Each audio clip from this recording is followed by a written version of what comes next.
Hi everyone, my name's Kelly. Welcome back to the channel, or welcome if it's your first time. And please consider liking this video and subscribing if you haven't already, because I would love to have more subscribers. I'd love to have you here.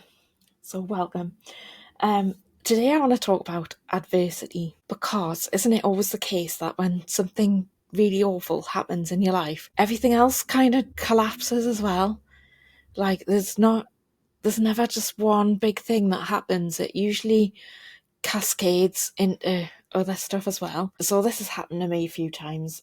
So I'm going back. I made a video a while ago about, well, not a while ago, not that long ago, as part of my 30-day challenge, which this is as well, about redundancy. And that happened. So I was made redundant, and then I got a job that was temporary for 6 months covering someone's maternity, and then I faced redundancy from that role as well.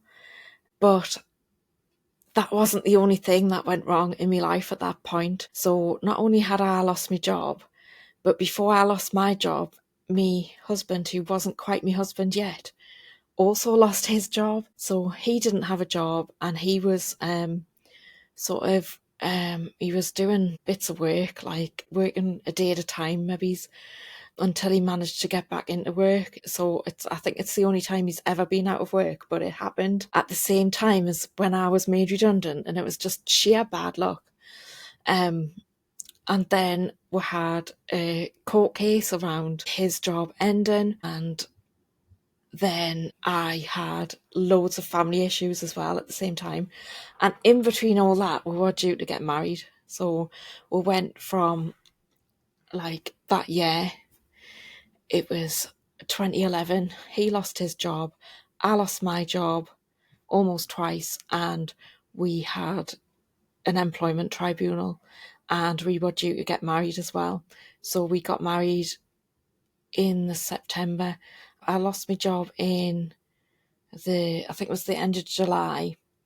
So I just started this temporary new job in the August, then we got married in the September, and then I was facing redundancy again by the December, and I had all this family stuff going on as well. And to the point where I said, "Are you sure you want to get married with all this going on?"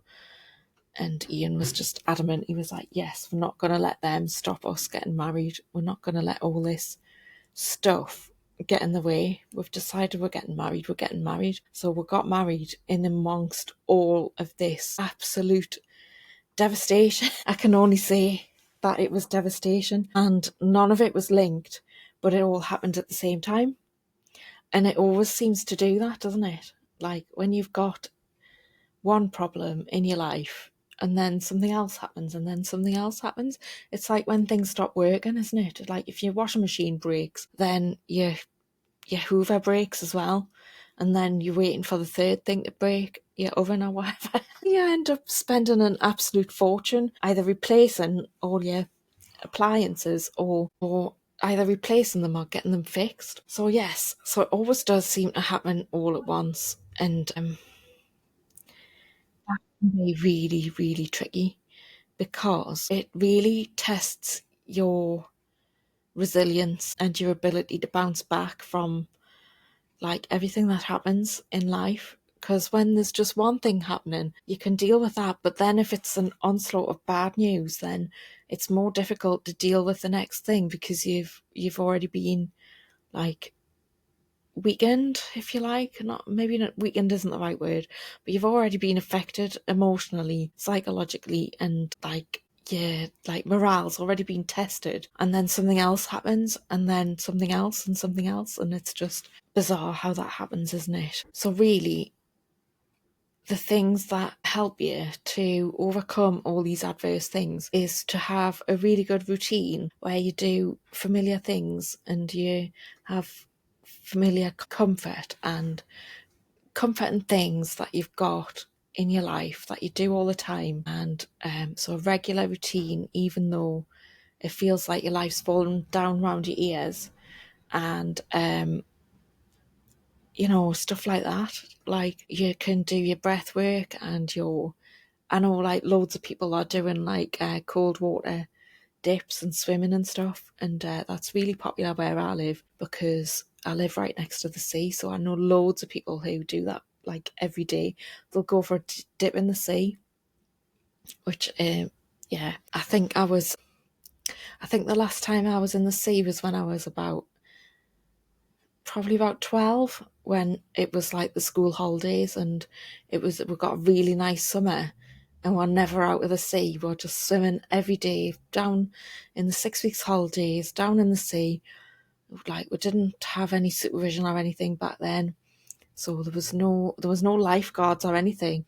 We're just swimming at the beach in the sea with the what were the jellyfish. I couldn't think of what you called them there. I nearly said jelly monsters. They were definitely not jelly monsters. Jellyfish. They were pink ones, and I think the pink ones didn't sting, but the purple ones did. So if you saw a purple one, you had to get away from it. If you saw a pink one, it was fine, if I remember rightly. It was a long time ago. Yeah, anyway, regulating your nervous system after you've had all that happen to you. And it's one thing after another, and it always seems to happen like that, doesn't it? So how many, like, in that example that I gave before about losing my job and Ian losing his job and all of that stuff, it's not the first time like that's happened. Like, it just seems to be that if there's something big happens in your life, it's surrounded by other stuff that is like big and challenging, and so it really tests your resilience, doesn't it? And then the support that you've got around you as well. So if you've got good support networks, it's a bit easier. But like, I remember when me and Ian first met, and I was going through like it was a really acrimonious divorce. We just did not get on. I tried my best to keep things on a level, but it just wasn't possible. I tried to make things go smoothly. I tried to keep on good terms, but he just wouldn't be reasonable with anything. So I was quite on edge all the time, and I was feeling like my stomach was like churning all the time. I was like anxious, but I wasn't really depressed like I have been in the past when other stuff's been happening, because like I was doing routine things and I had loads of stuff to focus on to keep my life going and to make sure everything happened at the right time in the right way. And I had a new relationship which was really lovely, and like we just used to talk, and we always, like, every time there's been something awful that's happened, we've always found humour in it, which I think is the saviour of anything that's happening that's difficult. If you can keep your sense of humour, then it just makes it much easier to get through, and it's a release of that tension that you build up when you're going through something really difficult. If you can laugh about any aspect of it, you've won, because you're just releasing that. Like, all emotion is energy, and you're releasing that energy rather than hanging on to it.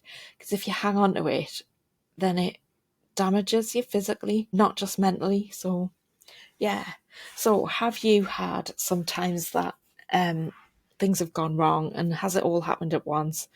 Or is it just me? I don't think it's just me. I think that's how things happen to most people. Like, once one thing goes wrong, something else goes wrong, and then something else, and it all happens at once, like in over like a period of maybe it's a few years, and then you might get a bit of respite, and then it'll all happen again, like where everything falls down around your ears. But I do think that happens for a reason. It's because the things that are in your life aren't right for you. They're not meant for you, and you're in the wrong place, and so it falls away, which is a horrible experience. It's not pleasant. It feels quite destructive. But then in its place, you build something that's a better fit for you and is more positive for your life and for your, like, the way you want to live. So the old stuff falls away so you can put that new, better stuff in place. Has that happened to you? Let us know in the comments.